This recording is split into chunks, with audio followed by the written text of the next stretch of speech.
who's a liar, who's a trap. Little fake sparkles, all your secrets are so cash. Smile on my face, then put your secret on my back. If you ever see me, just put your arm in my trash. I know a boy that's like you. He's a snake just like you.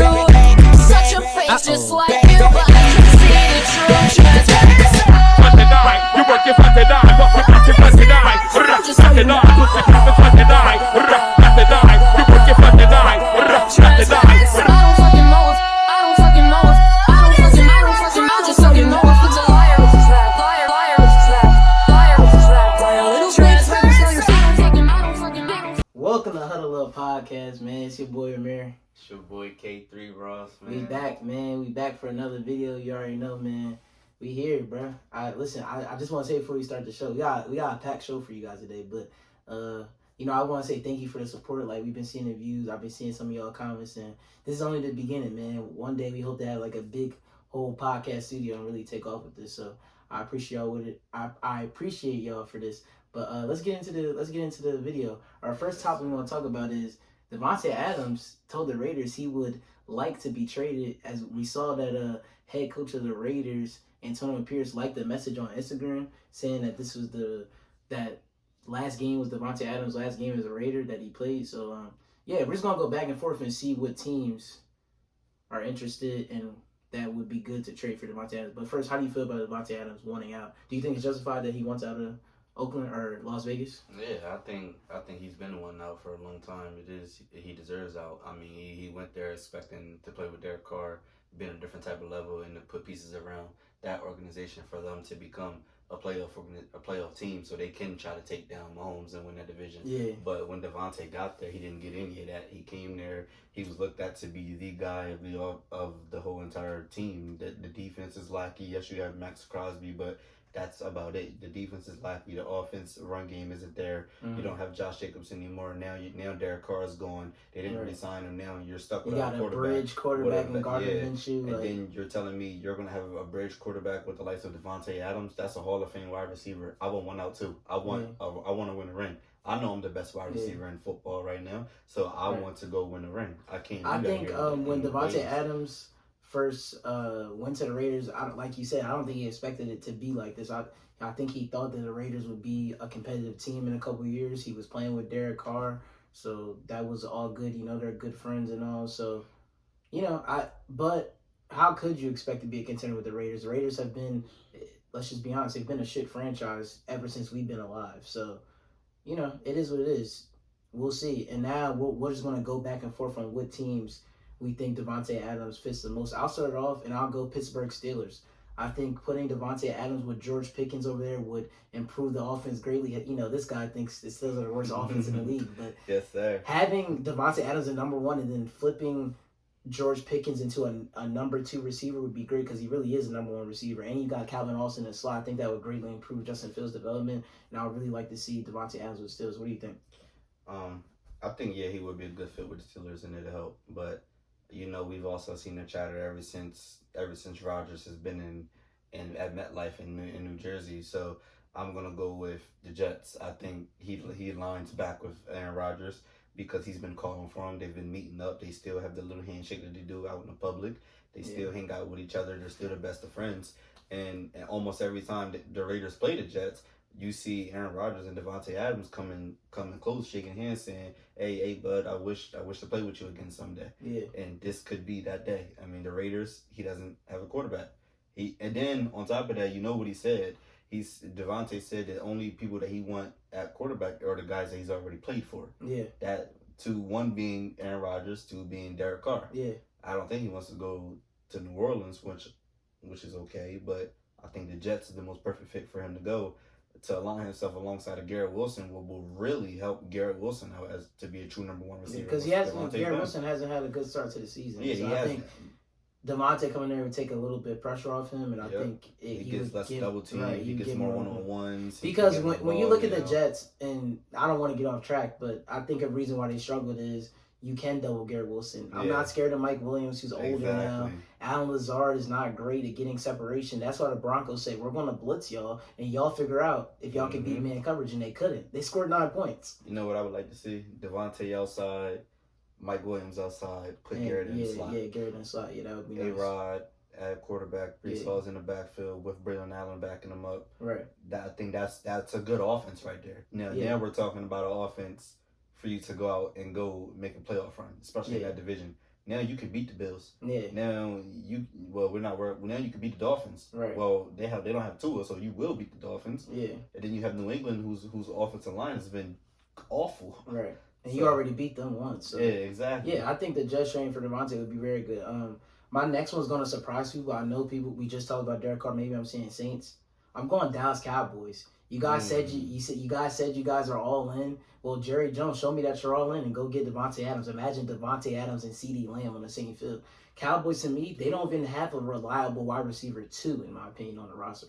I think they have a good collection of guys with Brandon Cooks, who just got injured, Jalen Tolbert, and Kevontae Turpin. But at the end of the day, it's not enough. I feel like their second option offense is really Ferguson, the tight end. So I think getting Davante Adams in a Cowboys jersey, as much as I was hated as an Eagles fan, I think it would be a great move for the Cowboys to go. I mean, imagine Davante and CeeDee Lamb on the same field. Like, that's scary. So what do you think about the Cowboys? Yeah, I think him being with the Cowboys gives Dak another weapon. All right, the next topic we got for y'all is we got to talk about the Baltimore Ravens, man. They beat the Bills on Sunday Night Football with a score of 35-10. Derrick Henry had 24 carries for 199 yards, 2 touchdowns. He had the first play for scrimmage for the Bills. He had an 87-yard touchdown. There goes Henry up a big running game against Dallas. Derrick Henry on the run. Hamlin and Lewis chasing at the 40, at the 30. He will score! It wasn't even the longest run of his career. It was the longest run in Ravens running back history, but the longest run of his career is 99 yards. So that's crazy that he had the longest run in Ravens history, but not even in his own history. That's just kind of wild. And I want to say that the Ravens, I think people kind of, yes, they started 0-2. They lost 2 games to start the season, but once they play like this, I just think that they're one of the best teams in the NFL. And that was a 3-0 Bills team that everybody took serious, and you still have to take them serious, but I think Ravens are a top contender in the NFL. What do you think? Yeah, I mean, the Ravens, in the beginning, everybody was talking about their coaching. No one had a problem with the issue with the Ravens about player-wise. Someone had an issue with that. Everybody had an issue with the playing style and the certain play calling with the Ravens. Yeah. And then you go against the Bills on Monday night, and then it seems like it fixed everything. Now you're running an offense where you can have the best of both worlds.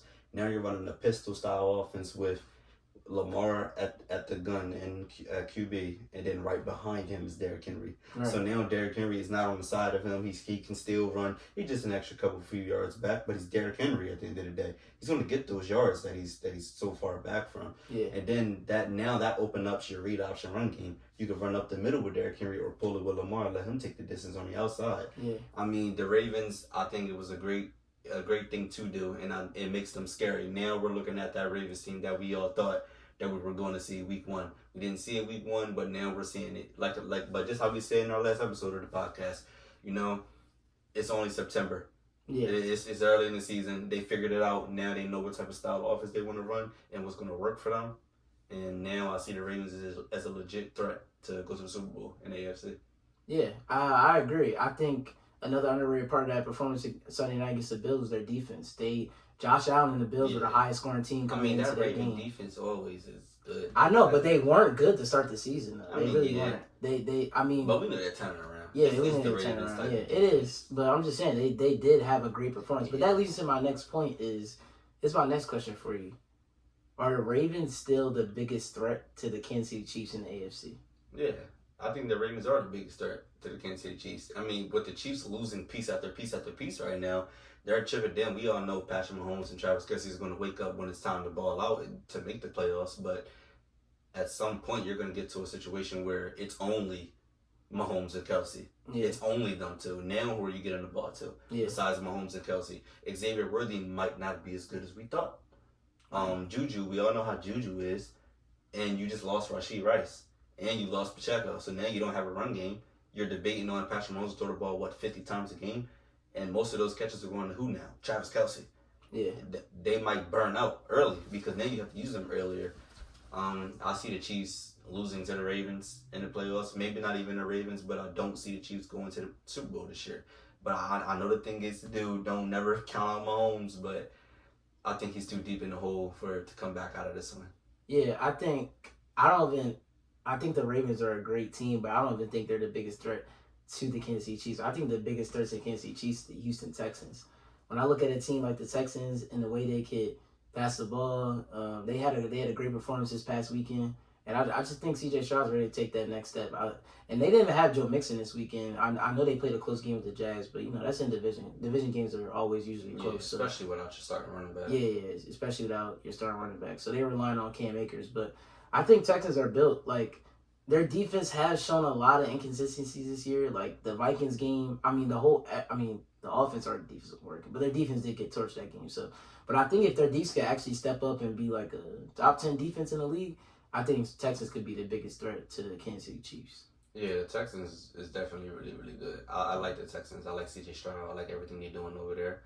The whole landscape of the AFC is very interesting. Yeah, in the early part of the season. You still do have Buffalo. Yeah, and you still have the Mahomes killer and Joe Burrow. Yeah, so I know the whole AFC is very interesting right now. But if I had to rank like top 4 teams, I would give me those 4 teams right there: Texans, Chiefs, Bengals, Ravens as being the top 4 teams in the AFC. Then you have your lower teams like the Steelers who can maybe make some noise in the playoffs. Yeah, who can teams like really get someone like the Texans out. It could be a thing where Texans play Steelers first. The defense is just too much for C.J. Stroud. Yeah, exactly. And he's out the playoffs, and they'll be have Steelers or Ravens going up against each other in a division game. Who knows what's going to happen in that game? Exactly. It's the division game. Yeah, that's a good point. We could possibly see I think Steelers, Bengals, Bengals, AFC Chiefs, Steelers, Bills, AFC Chiefs, Steelers, Chiefs, AFC. AFC is up for grabs. Yeah, it is. Yeah, I think it's wide open too. So, yeah, I think the Ravens are showing a lot of good things, but I feel like we always knew they had it in them. Like you have a 2-time MVP in Lamar Jackson. I just see it's too much hate on Lamar too. I still see like why people try to act like he's not Lamar Jackson, like he is in the top 5 quarterback in the league. And bro. you heard what he said. Fuck our parlays. He don't give a fuck about our parlays, yeah, bro. He just want to win. He just want to win. And then you gotta love that type of attitude from a quarterback. I'm not worried about my stats. I want to win the game. I want a ring. I want this finger. I want a ring. Like, especially on how they lost to the Chiefs last year in their building. They hosted the AFC Championship game, and it ran through Baltimore. Yeah, and that still haunts them to this day. And I think even though the Chiefs are 4-0, it's not over yet. I think that's a valuable spot too. The race to that number 1 seed. I know it's only been 4 weeks, but that having that bye, that matters. It was, ever since Roger Goodell took out the 2 bye thing, having that 1 bye, you win 2 home games and you're in the Super Bowl just like that. Most number one seeds in the AFC or NFC go on 2-game winning streaks throughout the season all the time. So that number 1 seed is going to be huge, and it's a couple huge games down the stretch. Texans play Ravens in like week 13, week 14. Steelers and Ravens are going to match up late, so the AFC is just going to get better. And I think I'm really liking the NFL through 4 weeks, and I'm really liking what the Ravens do. I'll go on a limb and say this: when the Ravens play like how they played against the Cowboys and the Bills, when they run the ball like that, and Derrick Henry has like over 120 yards, 130 yards or more, and they get a lead on you with that defense, I think they're the best team in the NFL. If they play like that. We know Ravens fall into bad habits. What happened in the AFC Championship game? Justice Hill and the other running back only had... well, they fixed that problem now. I know they did, but I'm saying in the AFC Championship, Justice Hill had 3 carries, so did Gus Edwards. Sometimes Ravens have this thing where they lose their identity. Yeah, they start even in week 1 against the Chiefs, I think they threw the ball way too much. Even though they were in that game at the end, and of course Isaiah Likely with the toe was out, I think they even passed the ball too much in that game. I'm saying the Ravens need to stick to their identity and run the football. Yeah, I agree. I do think they need to stick to their identity and run the football. But sometimes they get lost and they drop back and pass too much. They do. And that's just sometimes offensive coordinators happens. Look at Kyle Shanahan. Right. We do it all the time. We go. Y'all go 3 and out, but then y'all get back to running the ball. Then we'll have a great game though, and by running the ball effectively, winning the game, killing the clock, and then the team will start coming back a little bit. And then now Kyle Shanahan starts to get nervous and he starts throwing the ball. Same thing with the Ravens. As soon as they get a lead, they're comfortable. They're comfortable with that lead. Definitely makes them run the ball, let's kill clock, and they look dominant because that's your identity is to run the football. Yeah. But say you do have a lead and you're going against a team like the Chiefs or the Texans, for example, high-powered offenses who can get back into football games. Yeah. As soon as they start getting back into that game, now the Ravens are in trouble because now that's when they're going to start throwing the ball because now they're trying to speed race to put the game away. No, stick to your identity, run the football, end it, seal it, and go ahead and go push your team to the next whatever's next. Yeah, I think that's a good point, and that's what the Ravens need to do. That's what I was just saying. They just need to stick to their identity and be who they are. I think Lamar gets too much hate. I think he's a great pocket passer. I mean, and yeah, I think he could sit in the pocket and yeah, deliver passes. but for sure. but when you set up the run with Derrick Henry, it's so scary because the opposing defense and defensive coordinator, they know Derrick Henry's in that backfield. So now it just opens up the passing game. You have two elite tight, maybe not elite. I mean, I feel like Isaiah Likely has kind of taken over Mark Andrews as tight end 1 in Baltimore. He's starting to go on a decline. Who you think Likely's going to start to decline? And Andrews. Oh, you I mean think Andrews? Yeah, I think. Yeah. Andrews is Yes. on- Mark Andrews Andrews on Yeah. decline. He doesn't. Yes, Mark Andrews does not look like the same player. He does look a all. little slow out there, but I think it's valuable to have good 2 tight ends like that, him and Likely. But then again, that's why they went out and got Likely. I think Yeah. they predicted this. Right, knew yeah, they Mark seen that Andrews coming, getting yeah. older. They seen Yeah. it coming. It was a Why great not draft go get a pick. guy that can get taught by him, Right. learn while he's still on the field, develop over here, Yeah. to where he get bigger in the size because he used Yeah. to be a wide receiver at Georgia Tech, Yeah, and now he's a legit tight end in the NFL. yeah. And I think having that two-man punch is awesome, and along with Zay Flowers and Rashad Bateman, and Nelson Aguilar has kind of revived his career with the Ravens a little bit. He's been excellent for the Ravens, so I think the Ravens are one of the best teams in the league when they're playing like that. Yeah, especially with how you just said Nelson Aguilar reviving his career. I remember he was in Philly. He used to drop the ball so many times. Yeah. When he was with the Patriots, he was dropping the ball so many times. But here he is in Baltimore, and now he's catching the ball again. Yeah. He's made incredible Sometimes it's catches. just about fit and coaching too. Sometimes Yeah, it's all about what a player, what they prefer. yeah, where what they wanna prefer, go, where they want to go. where they want to play at, Yeah. what's the weather that's good for them. Yeah, All that plays a factor into football. I Yeah, it mean, some does. people may think it doesn't, but it does. yeah. I think coaching is one of the biggest things in football too. Like we've Yeah. seen a bunch of quarterbacks not succeed somewhere, then they go somewhere else and have the coaching, which is going to lead us to our next point. All right, man. Our next topic it's going to be Jaden Daniels and the Washington Commanders. The way they started to the season, man, they just beat the Cardinals. What I think 42-14 or 42-10, something like that. Jaden Daniels is absolutely amazing. 82.3% completion percentage through On 3 the weeks. season. Through 4 weeks of the season. That's the highest in the NFL. I mean, you obviously it's number one.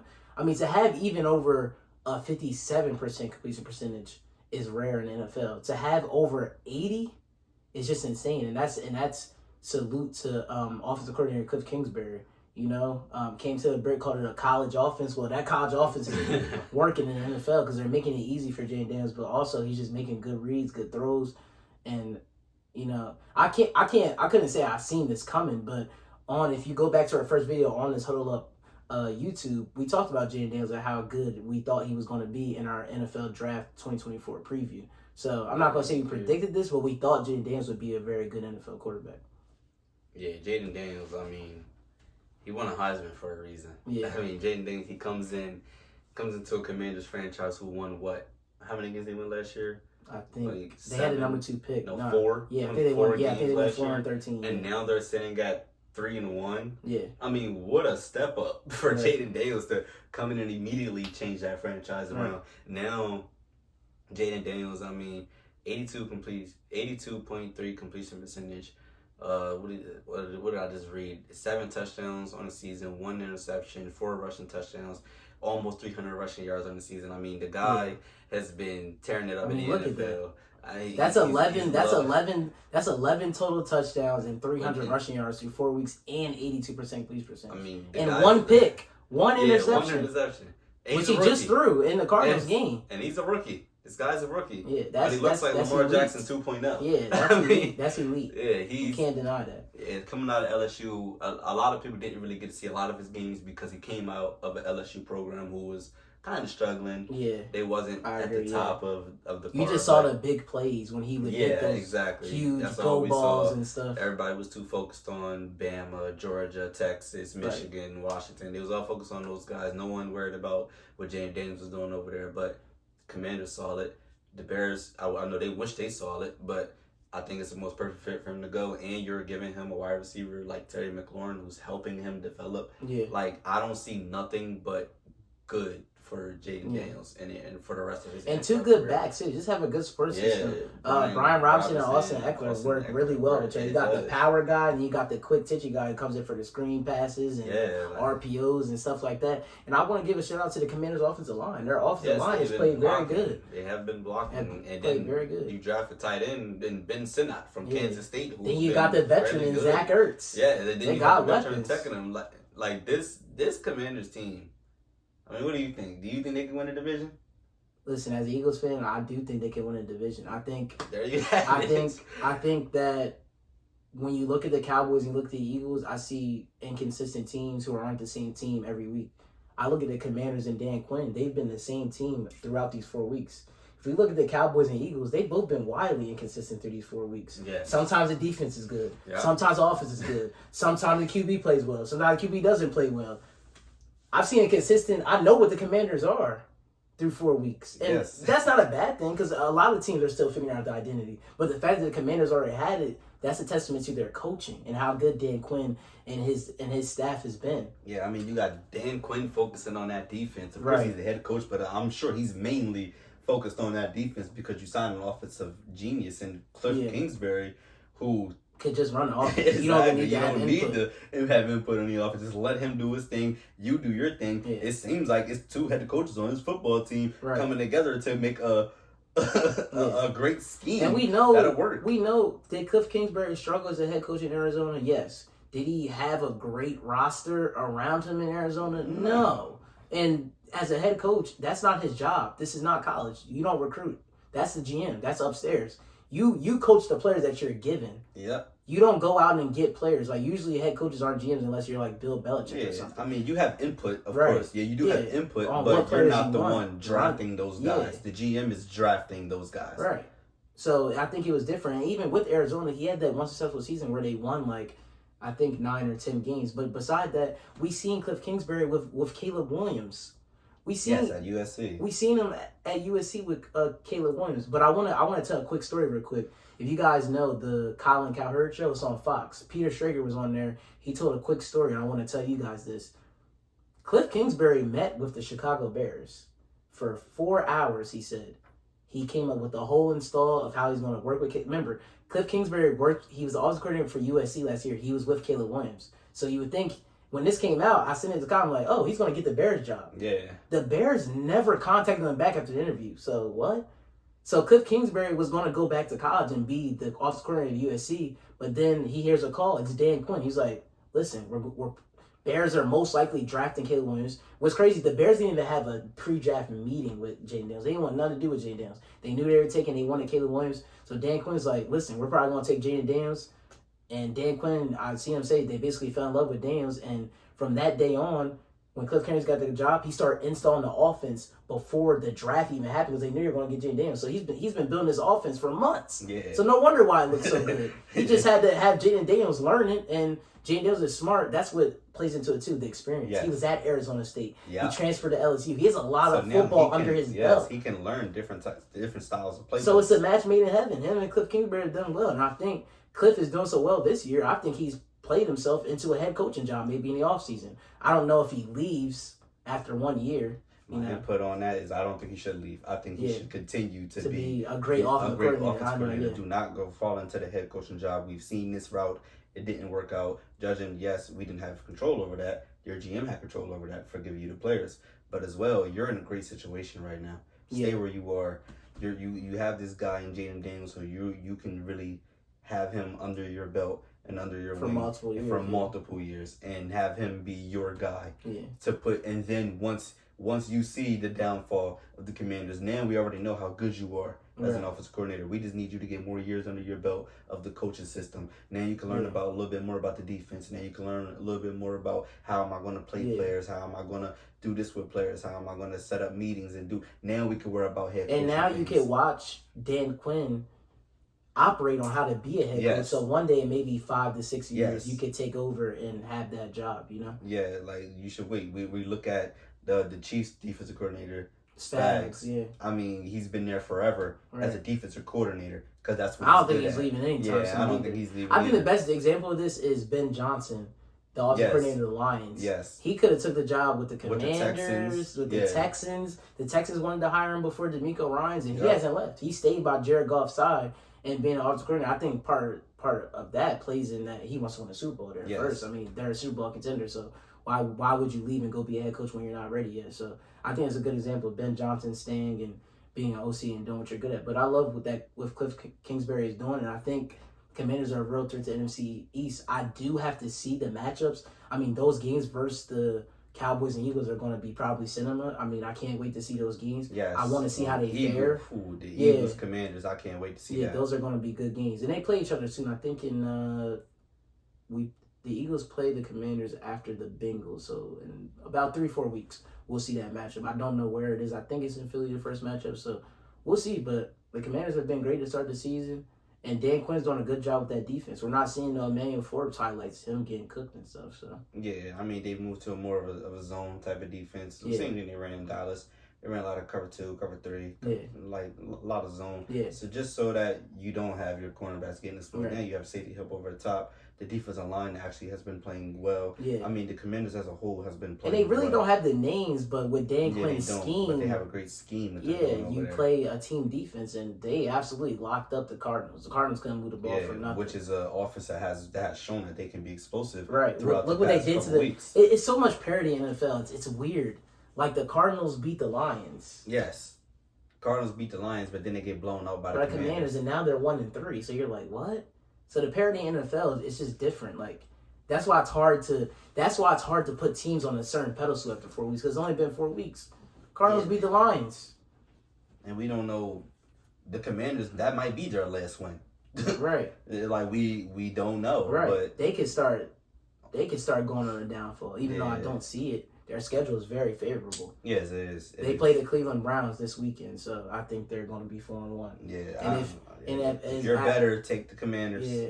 Take the Commanders. If you're a better. Cowboys or Eagles fan and you look up and the Commanders are 4-1, And you're 2-3. yeah, or- Cowboys have to win. So Yeah. we can swerve to that. We can just talk about that real quick. Cowboys, they're going into Pittsburgh. Sunday Night Football is going to be rainy. It's going to be ugly. That's a must win for the Cowboys. I know Yes. it's only week 5, but if Commanders are 4-1 and you're looking up at 2-3, man, Yeah. that's kind of a hole. I mean, I know you're back 2 games, but still, that's that's a still hole. the whole. Yeah, you're looking at like what just happened. Right, to our division. We just thought Same thing we with the were Eagles. gonna run it. We thought that we Even were though they're going on the to, bottom.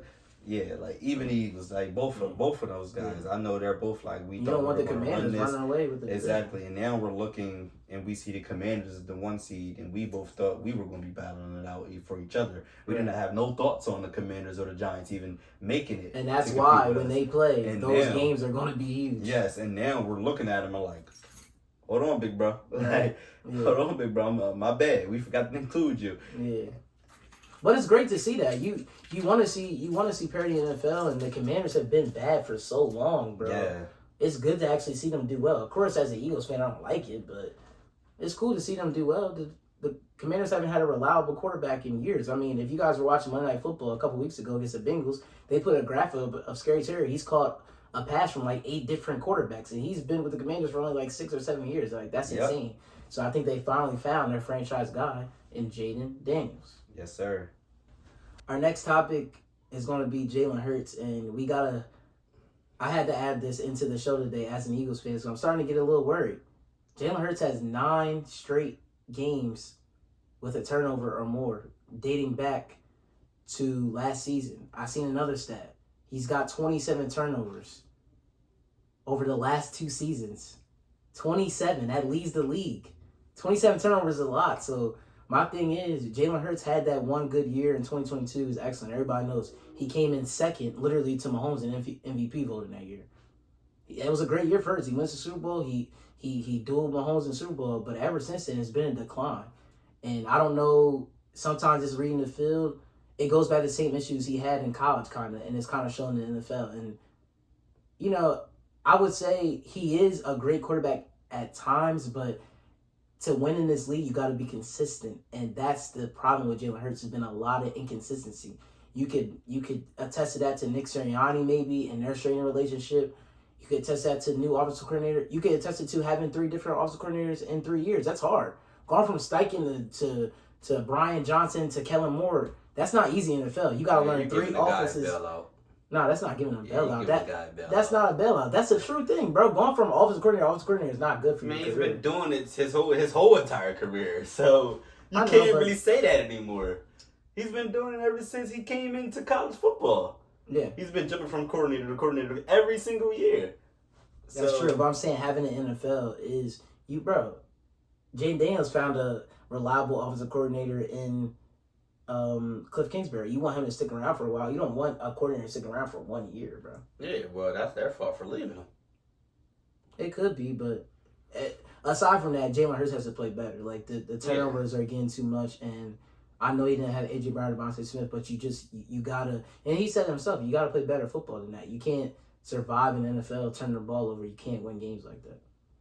And number one, you're putting your defense in bad situations by turning the ball over. Now your defense, which I think is a good defense, but they're getting scored on now because you are turning the ball over and you're giving that opposing offense a good field position to go in and score, whether it's a field goal or whether it's a touchdown. It doesn't matter. You have to cut the turnovers down, Jalen Hurts.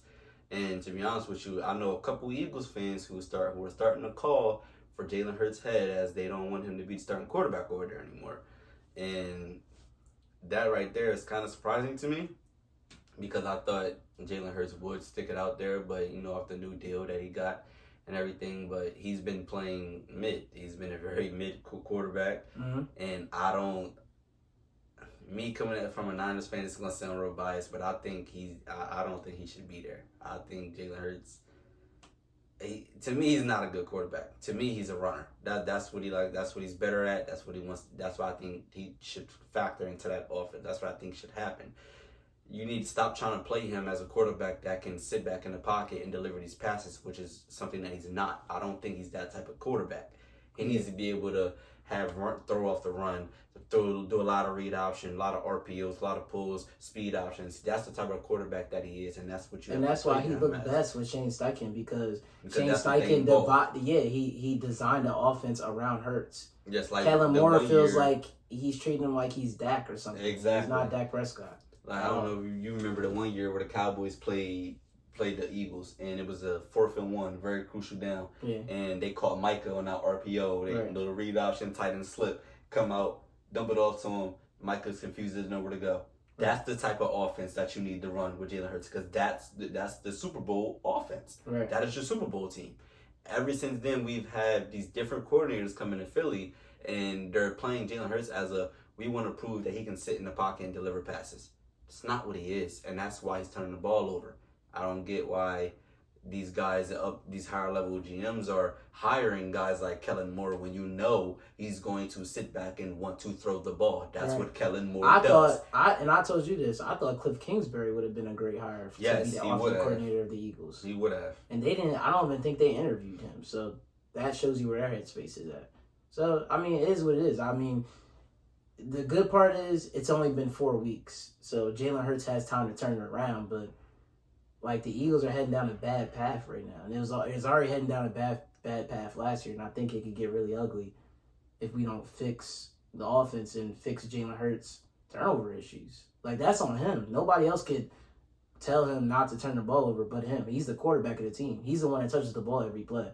He's got to stop turning the ball over. There's no reason why you should have 9 straight games dating back to last year where you have a turnover or more. You can't win in the NFL like that. We all know that. If you look at the best quarterbacks in the league, they don't have 9 straight games of turnovers. Like, that's ridiculous. So, it just falls to that. And yeah, we're even looking at rookies who doesn't have numbers like that. Right, and I think Jalen Hurts has, 5 or 6 picks already on the season? Yeah, Jaden Daniels we're has looking 1. at Jaden Daniels who has 1. Right. Like, you just got to be smart with the football. And I think sometimes Hurts tries to make...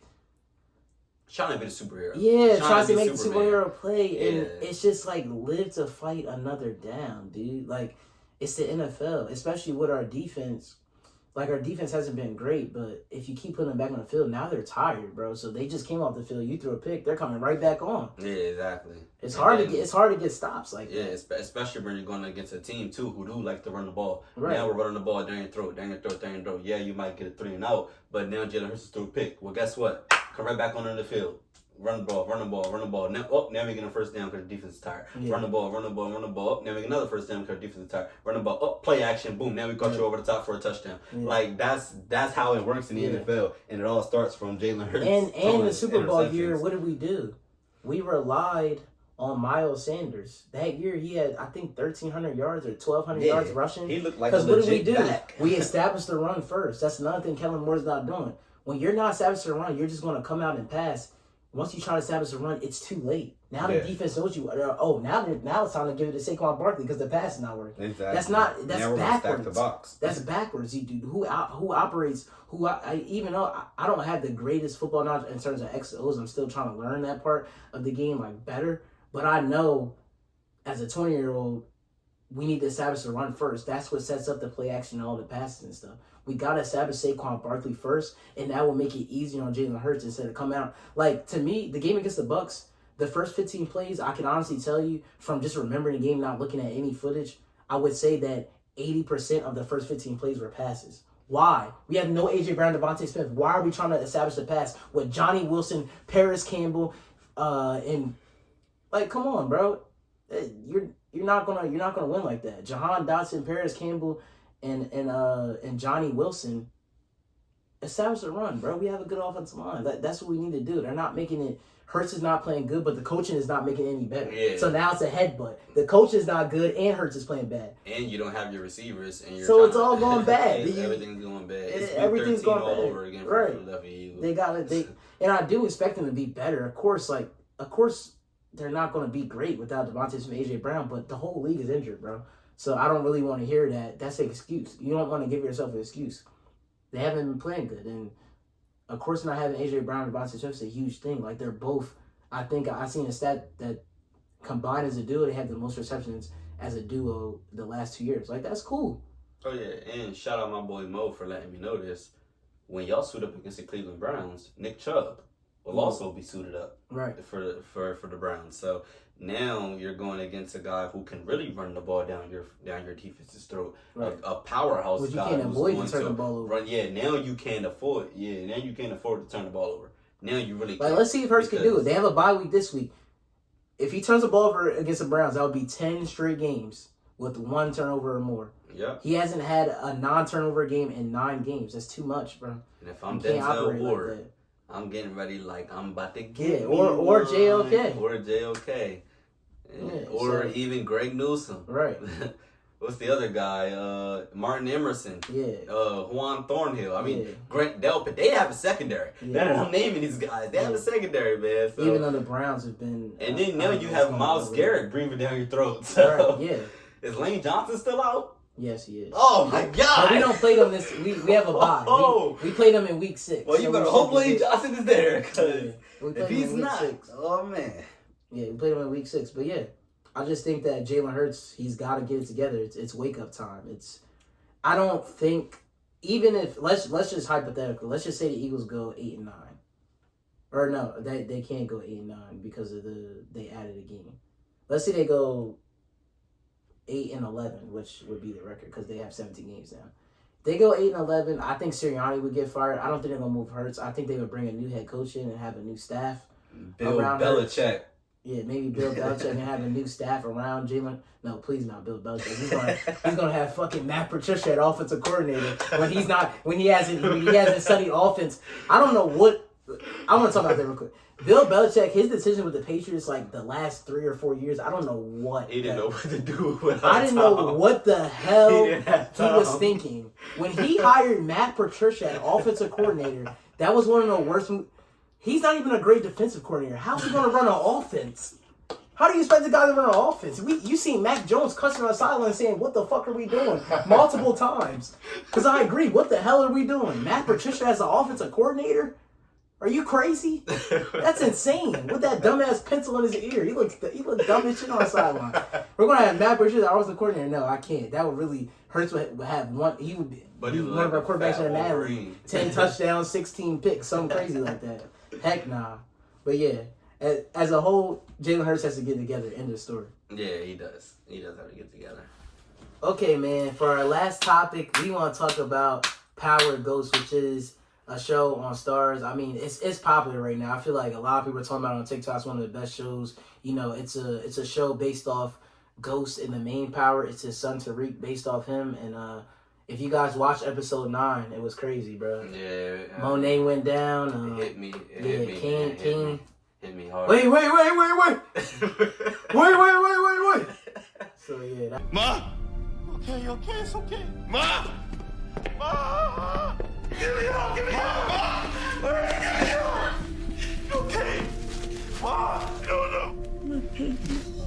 It's okay, Ma. Wait. That was a funny part. Not funny, but Monet dying. You know, she went out. She was protecting her kids. But we want to talk about what we expect in episode 10, which is going to be the season finale of Power Book Ghost. Yeah, I mean, well, I have a lot of thoughts, have a lot of theories. I wanted to talk about this. I wanted to see what you guys thought. I know we have a couple viewers in here who do watch Power. I just want to hear you guys' thoughts. Put them down in the comments. Let us know what you think is going to happen in the season finale. But if you've seen the trailer, there's a lot to talk about. You know, you have Tariq running off with Anya. We have Kane, Drew, and Diana all at the dinner table cussing each other out. Everybody's jumping on Kane's back, and then Kane's he's talking about, hey, like, none of this would have happened if you would have just told me, let me know something. Because when you think about it, in episode 9, Kane knew nothing about what was going on. So he really was in the dark about everything that was happening. Him and his cousins. Shout out to Lord Durk. Yes, he was in there. But him and his cousins, they were all in the dark. They knew nothing what was happening. So what do you think would have happened if Kane would have knew about what was happening? You think he'd been on board? Or do you think that he would have killed off? Well, you think he wouldn't have been on board with the plan? I think he would have been on board with the plan. Right, because he's not going against Monet. His mom. Yeah. And that's why he said F you at the end to Mona, because at the end of the day, he was going to choose his family over everything, which Monet was trying to get him to flip sides the whole episode. She had to talk with him in the room alone, and then Drew and Diana come in. So it was kind of foreshadowing Monet's death a little bit, because she was saying things that she don't normally say, like, I love you, King, or you're my favorite son. She never says stuff like that. Never. Ever so it kind of foreshadowed, like, yes, now it was kind of sad, because it's like, okay, cool, they're all back together. Monet finally fixed her relationship with all her kids, but then she dies. So it kind of foreshadowed that. But episode 10 is gonna be wild. I don't really I have some predictions, but I really don't know, because I couldn't predict Monet was gonna die in last episode. So, like, you had the one scene where they were in a shootout with the cops. Diana says no. I mean, Kane is shooting. It looks like he got shot, but he's still shooting like he gets shot. So with them showing that in the trailer, I don't think he dies. Now I don't think Kane dies. Maybe all the Tejadas go to jail. Maybe Tejadas go to jail. Tariq runs off with Anya. Effie goes back to Stanford. Brayden gets locked up. I think Brayden is going to get caught up and get locked up, and he might take the fall for Tariq to let him run off with Anya. Judging by everything that Brayden has done, we all know what type of guy he is. At the end of the day, he still loves Tariq. So part of me doesn't want to believe this is the season finale. I think.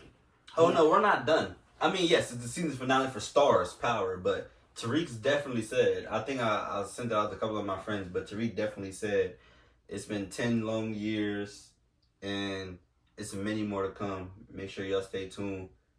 We about to turn it up now. So, okay, so it might be another show coming. Yeah, it might be another show coming out, another Tariq spinoff. You know, he might run off with Anya, and now he's doing something with Anya. Maybe he's growing. Our boy's growing up now, man. Maybe he gets Anya pregnant. Have a couple kiddos running around, man. Hey, we don't know. We never. Or maybe it's Effie. Maybe he gets Effie pregnant. Like maybe. Or I would like a spinoff of like an actual Power. Like maybe it is Anya and Tariq. They have a couple kids. They're in a high rise. And he's got Brayden with him. He's got his white boy by his side, just like Tommy. And it's a new show. The Tejadas are out. They're arrested in jail. Everyone's put behind him, and now he's like running New York. Running New York, just like Ghost. Like Ghost. And then running New York, it comes problems with that. So it does. And then, but we also have the effect of Effie. So he could be just like his father. You know, Angela could be Effie. And what if Effie becomes a DEA? Or something crazy like that. Because she's been hacking. That's the type of type of girl she is. She knows how to get into all type of police things. And we also seen in the trailer that, and I did see this video earlier about Effie going in and looking at the computer. She was hacking into something. A couple people were saying maybe she's hacking into the police network to erase the video. Yeah, that's actually a good point because Carter still has the video of them killing Zion and at the then once safe house. they do that, now we can kill Carter. Right. I think Effie plays a huge role. You know what? That brings up a good point. Maybe that's why Tariq got cold feet. Yeah. About killing Carter in the church. Yeah. Because he thought about like he has his video on me and he's already told me. So once I kill him, they're probably gonna leak that. Exactly. There's no getting rid of the video. Now I'm going because they're definitely going to jail. Like, it's clear that that's Braden and Tariq on video killing an informant and Zion. And then you heard what he said. If I don't show up by the next morning, they will burn the city of New York down looking for me. Right. So now, what happens? Because we end off with him tied up in a chair with and in the trailer, he's like, "Now what are you gonna do, Tariq?" Exactly. Because it looks like they still have to start, right? Yeah, I think they start. I think episode 10 starts off with him Braden making a decision. and Either he's going to kill him or he's going to let him live. Right. But then again, you have the whole. If you look at the trailer, really look at it, and almost every single thing that they show, there's cops in it. Right. Almost every single thing. It seems like they're portraying that people. We know the cop shootout is going to happen. Yeah. You know there's going to be shootout with the cops, but people are going to die and people are going to jail. Yeah. Some people are going to jail. Noma might go to jail. Right. When we don't know, and that's how he runs up with Tariq because Davis helps him in some type of way, and it's also Davis, that was a traumatic for him last episode. Yeah. Where he got his first body. He's a lawyer. Right. And now he started dragging him towards the little river. And now he's in a courtroom on a trailer. So. Yeah, what does that mean? Yeah, Who what knows? is that about? Why is he in the courtroom? So, I mean, it's going to be a lot of answered in episode 10, so we'll see. And then, Mosin Museum today about Tasha saying... I seen that, Tasha and Tariq. Yeah, Tasha and Tariq. She was saying all of our answers questions will be answered. Yeah. She said we will have everything we need after the season finale. All the questions, everything that we've always wanted to know, it will be answered. Yeah. That brings me to our last point that I want to talk about. Does Ghost come back? Ghost is dead. Tariq shot Ghost dead. I know they didn't have a funeral in Power. They like to do funerals and to signify somebody died, but I don't think Ghost is coming back. If Ghost comes back, I'm gonna pause my TV and probably start running around the house saying Ghost is back. So, bro, that would just shock me, bro. It really would. I really don't see it. I think it would be hard to tell it. I think they would have to show us going back when Tariq shot him. Yeah. And show us after what happened. Yeah, what happened. Tariq shot him. So they would have to do a flashback. I don't think it would be real without a flashback. Yeah, and I think, me personally, I think he is alive. Okay. I think there's a possibility, there's a chance that Ghost might come back. And he said yes. So my whole thing is, I think Tariq gets himself into some deep shit to where he can't get out of it. And he has no one to go to now but his mom or his dad. And we all think that his dad is dead. So who else to go to but your mother? But we all know Noma, Detective Carter, the DA. Right. She's in WIXAT. Yeah. Somebody could find out where she is. They get a hold of the mom, the little sister. Yeah. Now Tariq, what are you gonna do? Right. I think it's gonna end off with him like Tariq looking lost, and then he just turns around or something, and he's just like, "Dad." Yeah. And then Ghost is there. Yeah. He's like, "Yeah, little motherfucker." And either it just ends or we get that backstory now. And then it continues. Right. And then we get a final scene of Ghost and Tariq working together to take down Noma or Carter. Yeah. I think that would be really, really dope having Ghost come back, especially with Tasha saying that everybody has questions and answers. It will be answered.